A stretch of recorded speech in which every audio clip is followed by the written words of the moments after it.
Hello everyone, welcome back to enlightenment. आज हम knowledge, language and curriculum में जो डिफरेंट आपके इज्म हैं उनके जो ज्ञान मीमांसा है उसके बारे में बात करेंगे। इससे पहले एपिस्टेमोलॉजी क्या होती है, इसको कैसे जाना जाता है, इससे हम इसकी एक वीडियो अपलोड की जा चुकी है। यदि आपने ये नहीं देखा है कि एपिस्टेमोलॉजी क्या है तो आपको पहले एपिस्टेमोलॉजी का मीनिंग देखना होगा और आपको इसका लिंक प्लेलिस्ट में भी मिलेगा और डिस्क्रिप्शन बॉक्स में भी मिलेगा। आप प्लेलिस्ट से भी देख सकते हैं और डिस्क्रिप्शन बॉक्स में भी इसका लिंक होगा, वहां से जाकर भी आप इसको देख सकते हैं। तो अब हम बात करेंगे एपिस्टेमोलॉजी ऑफ डिफरेंट इज्म। यहाँ पर हमने 3 इज्म की बात की है और नेक्स्ट जो इज्म होंगे वो आपकी नेक्स्ट वीडियो कल या परसों अपलोड होगी, तो उसमें आपको मिल जाएंगे। आज हम बात करेंगे केवल आइडियलिज्म की, नेचुरलिज्म की और प्राइमलिज्म की बात करेंगे हम। तो मैं डॉक्टर अनीता स्टार्ट करती हूँ। आदर्शवाद की ज्ञान मीमांसा कि आदर्शवाद के अकॉर्डिंग ज्ञान मीमांसा क्या है, वो किसको ज्ञान मीमांसा कहते हैं। और यदि आपको ये वीडियो पसंद आती है तो लाइक कीजिए और अपने दोस्तों के साथ शेयर कीजिए, और यदि आप न्यू व्यूअर्स हैं तो इसको सब्सक्राइब भी कर लीजिए और बेल आइकन के बटन को प्रेस कर लीजिए, जिससे कि आने वाली हर वीडियो का नोटिफिकेशन आप तक पहुंचता रहे। तो अब देखते हैं आदर्शवाद की ज्ञान मीमांसा। तो जो ये आदर्शवाद है, आइडियलिज्म है, इसको ज्ञान मीमांसा का दर्शन कहते हैं। जैसे कि आपका प्रकृतिवाद है उसको तत्व मीमांसा का दर्शन कहा जाता है और आदर्शवाद को ज्ञान मीमांसा का दर्शन कहा जाता है। Idealism is the philosophy of epistemology है ये, ठीक है।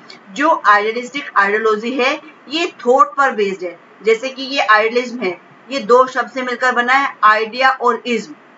आइडिया और इज्म यानी कि आइडिया इज्म है, ये आइडिया की बात करता है। तो इनके अनुसार जो आइडिया है वो ही ट्रुथ नॉलेज है, और जो ये भौतिक जगत है, ये संसार है, ये फॉल्स है, ये ट्रुथ नहीं है। तो ये पहले विचार को मानते हैं। इनका मानना है कि विचार की सत्ता है, ठीक है। जो विचार है उस विचार से सब कुछ होता है। तो सबसे पहले जो सत्ता मानते हैं, विचार की सत्ता मानते हैं कि विचारों से ही फिर सब कुछ और सब बनता है। जो आइडियलिस्टिक हैं वो नॉलेज को और जो ट्रुथ है उसकी जो डिस्क्रिप्शन करते हैं या जो उसको इंटरप्रिटेशन करते हैं वो विवेकपूर्ण तरीके से करते हैं, रैशनल तरीके से करते हैं, ठीक है। और इन्होंने कहा कि जो सत्य का सत्य है, मतलब सत्य का यदि अस्तित्व है, सत्य जो है, सत्य क्या है, विचार सत्य है। इनके अकॉर्डिंग सत्य क्या है, विचार सत्य है। और ये आत्मा परमात्मा की बात करते हैं कि आत्मा परमात्मा ये सत्य है।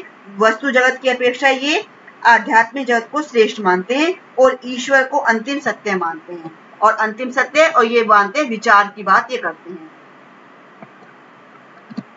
अब जो सुकरात है, सुकरात के अनुसार वस्तु ज्ञान की जो अवधारणा है उनके माध्यम से ज्ञान प्राप्त होता है। अवधारणा का मतलब जो कंसेप्ट होते हैं, उन कंसेप्ट के थ्रू ये नॉलेज मिलती है, सुकरात का मानना ये था।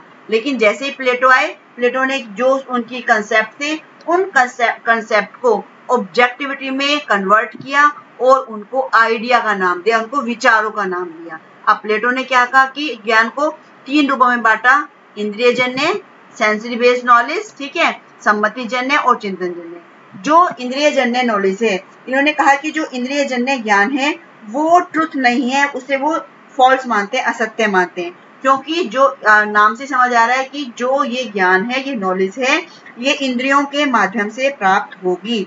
और इनका मानना था कि जो इंद्रियों से ज्ञान प्राप्त होता है वो परिवर्तनशील होता है, वो चेंजेबल होता है, इसलिए ये असत्य है, ये सत्य नहीं है।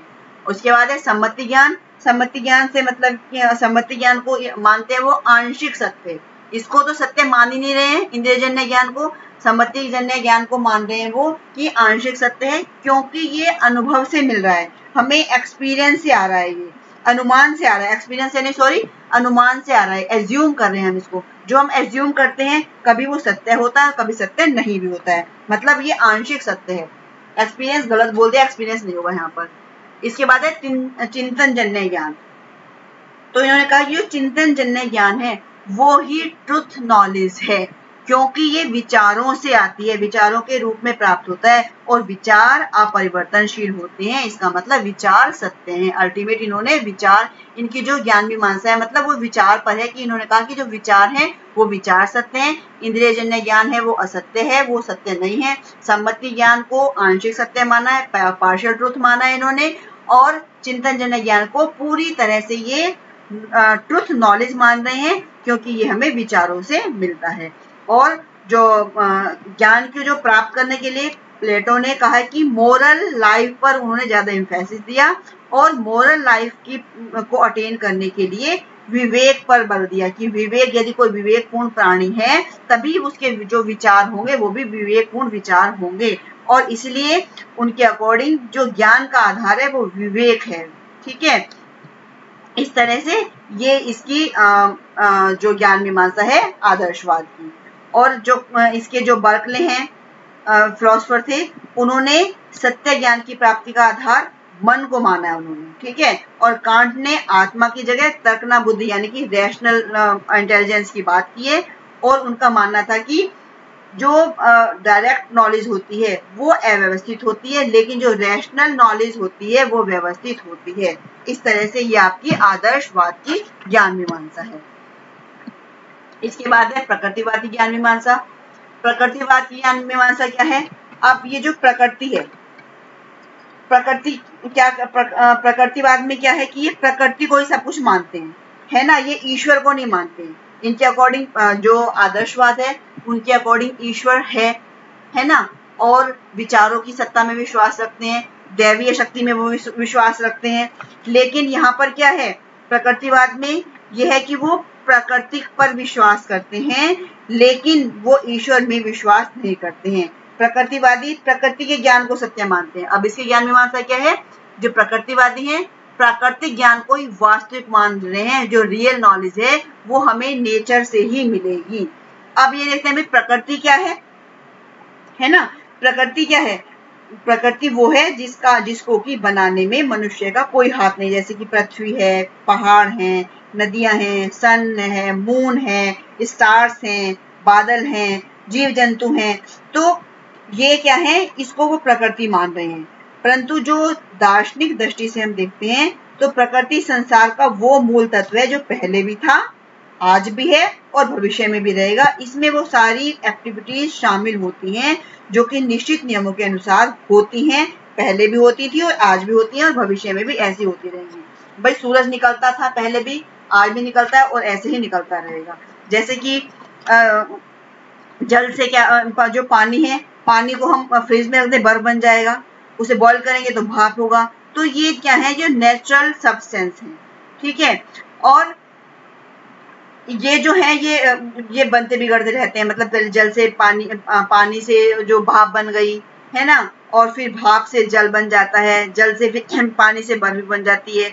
ये सब जो हमारे निश्चित नियम है उसके अकॉर्डिंग बनते और बिगड़ते रहते हैं। तो इसका मतलब जो प्रकृतिवाद है, प्रकृति का मानना है कि प्रकृति का ज्ञान ही वास्तविक ज्ञान है। उनको मानना है कि जो प्रकृति को मानता है, प्रकृतिवादी मानते हैं कि प्रकृति मानता है उसी को ही वो वास्तविक ज्ञान मान रहे हैं, और इन सब का ज्ञान भौतिक विज्ञानों के द्वारा ही होता है। अब प्रकृति का ज्ञान प्राप्त करना ही मनुष्य का लक्ष्य है। उन्होंने कहा कि जो प्रकृति, जो मेन आपका इसका ज्ञान है कि प्रकृति के तत्वों को पहचानना ही मनुष्य का लक्ष्य है। और इसको हम कैसे प्राप्त करते हैं? इंद्रियों के द्वारा। इन्होंने कहा कि जो ये ज्ञान प्राप्ति के साधन है हम अपनी सेंस ऑर्गन से प्राप्त करते हैं। और इन्होंने, प्रकृतिवादियों ने, जो सेंस ऑर्गन से जो प्राप्त की गई नॉलेज को ही वो सच्चा ज्ञान मान रहे हैं। यहाँ पर क्या है, यहाँ मान रहे हैं कि जो इंद्रियों से प्राप्त ज्ञान है वो सच्चा ज्ञान है। और वहां पर आदर्शवाद में क्या मान रहे थे? विचारों से प्राप्त ज्ञान को। इन्होंने कहा कि सत्य को हम अनुभव कर सकते हैं। Truth can be acquired through experience, experience से हम इसको एक्वायर कर सकते हैं।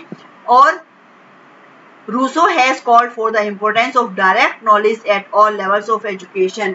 और रूसो ने हर स्तर पर जो डायरेक्ट नॉलेज है, प्रत्यक्ष ज्ञान है, उसको इम्पोर्टेंट बताया। अब ज्ञान प्रकृतिवादी जो हैं, जो नेचुरलिस्ट हैं, वो कंसीडर करते हैं ऑब्जर्वेशन को, साइंटिफिक मेथड को, मेथड ऑफ अराइवल, है ना। अब यहाँ पर आएगा इंडक्टिव और डिडक्टिव अप्रोच की बात हो रही है, उसको ये महत्वपूर्ण मानते हैं। तो यानी कि जो नेचुरलिस्ट हैं उनका ये विश्वास है कि ज्ञान प्राप्ति क्रिया में मन और मस्तिष्क का संयोजन से दोनों मिलकर कार्य करते हैं, ठीक है, और उन तभी हमें सच्चे ज्ञान की प्राप्ति होती है। और मनुष्य को खुद ऑब्जर्वेशन करना चाहिए, खुद देखना चाहिए, क्योंकि प्रकृतिवादी ये मानता है कि यदि बच्चे को कोई परेशानी हो रही है, मान लीजिए उसको फैन चल रहा है, सर्दी हो रही है, फैन चल रहा है, तो फैन हमें खुद बंद नहीं करना है, वो अपने आप ही बंद करना है, वो बच्चा अपने आप बंद करेगा जब उसे कुछ परेशानी होगी। हवा चल रही है तो हम खिड़की खुद बंद नहीं करेंगे, बच्चा खुद अपने आप खिड़की बंद करेगा, जिससे कि उसे पता चलेगा कि खिड़की बंद करने से मुझे ये हवा नहीं आएगी और मुझे कोई प्रॉब्लम नहीं होगी। तो यहाँ पर कहने का मतलब ये है कि जो प्रकृति का ज्ञान ही वास्तविक ज्ञान की बात करें कि जो नेचुरलिस्ट हैं उनका ये मानना है कि प्राकृतिक पदार्थों और क्रियाओं को ही वो सत्य मान रहे हैं, ठीक है। अब इसके बाद देखते हैं प्रयोजनवाद की ज्ञान मीमांसा। ये जो क्वेश्चन है ये आपका लॉन्ग क्वेश्चन में आएगा। एपिस्टेमोलॉजी क्या होती है, या प्रयोजनवाद के अनुसार एपिस्टेमोलॉजी बताइए, आदर्शवाद के अनुसार बताइए, अस्तित्ववाद के अनुसार बताइए। तो ये आपको लॉन्ग क्वेश्चन में के लिए बहुत इंपॉर्टेंट क्वेश्चन है आपका। इसके बाद हम देखते हैं प्रयोजनवाद की बात करते हैं। प्रयोजनवादी ये केवल उसको ही सत्य मानते हैं जो कि प्रयोग की कसौटी पर खरा उतरता है। इसलिए इसको एक्सपेरिमेंटल प्रैग्मेटिज्म भी कहा जाता है। जॉन डीवी इसके बहुत बड़े समर्थक थे। अब यहाँ पर ये इनकी ज्ञान मीमांसा देखते हैं क्या है। अनुभव की पुनर्रचना ही ज्ञान है। Knowledge is the reconstruction of experience. अब इन्होंने कहा कि एक्सपीरियंस से हमें ज्ञान की प्राप्ति होती है। एक्सपीरियंस से हमें क्या मिलता है, ज्ञान मिलता है। और ये क्या मानते हैं कि जो मनुष्य है उसको क्या करना है, अपने जीवन को सुखमय बनाना है। और ये जो ज्ञान मिल रहा है हमें कैसे मिलेगा, the sense organs and active sense, जो हमारी ज्ञानेंद्रियां हैं और कर्मेंद्रियां हैं, उनके आधार पर ही क्या होगा, हमारा जो माइंड है, हमारा जो बुद्धि है, उसको ज्ञान का नियंत्रक भी मानते हैं, सामाजिक क्रियाओं को ज्ञान प्राप्त करने का माध्यम भी मानते हैं। इनके अनुसार भाई जो ज्ञान की प्राप्ति है वो सामाजिक क्रियाओं में भाग लेने से होती है। जितनी भी हमारी सोशल एक्टिविटीज हैं, यदि हम उसमें भाग लेंगे तो हमें क्या होगी, ज्ञान की प्राप्ति होगी। एक्सपीरियंस बेस्ड नॉलेज को मान रहे हैं ये, है ना, सुख का साधन मान रहे हैं कि भाई जो भी हमें नॉलेज है उससे हमें सुख की प्राप्ति होगी। और ये मानते हैं कि सत्य परिवर्तनशील है। इन्होंने ये माना कि जो सत्य है वो बदलता रहता है, सत्य जो है परिवर्तनशील है और ये नवीनता को स्वीकार करता है, ठीक है। सत्य क्या है, परिवर्तनशील बताया उन्होंने कि सत्य क्या है, बदलता रहता है। जो आज सत्य है वो कल सत्य नहीं होगा और जो कल सत्य है वो परसों सत्य नहीं होगा। तो इन्होंने कहा कि सत्य जो है वो परिवर्तनशील है और नवीनता को स्वीकार करता है। जो नई नई चीजें आती रहती हैं उनको वो एक्सेप्ट करता रहता है। इसका मतलब यह है कि प्रयोजनवादी किसी भी शाश्वत सत्य और मूल्य में विश्वास नहीं करते, क्योंकि वो मान रहे हैं कि सत्य परिवर्तनशील है, ठीक है।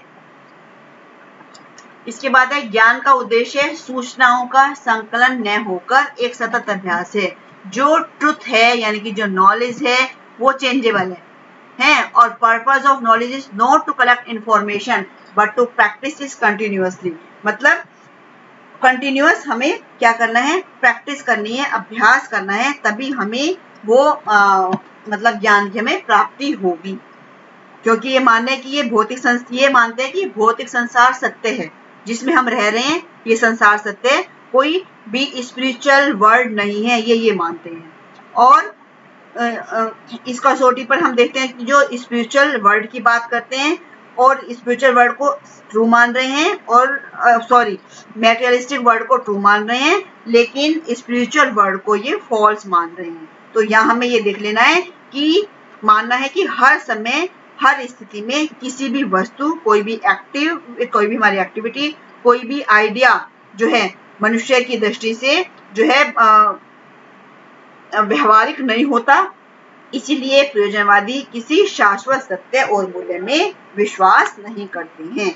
तो इस तरह से आज हमने जाना आदर्शवादी ज्ञान मीमांसा, प्रकृतिवादी ज्ञान मीमांसा और प्रयोजनवादी ज्ञान मीमांसा। इसके बाद हम जो नेक्स्ट इसका वीडियो होगा उसमें डिस्कस करेंगे यथार्थवाद की ज्ञान मीमांसा, न्याय दर्शन की ज्ञान मीमांसा, सांख्य दर्शन और योग दर्शन की ज्ञान मीमांसा नेक्स्ट वीडियो में डिस्कस होगी। आज के लिए इतना ही। अब फिर मिलेंगे, नेक्स्ट जो है इसकी मीमांसा को डिस्कस करेंगे। Thank you so much.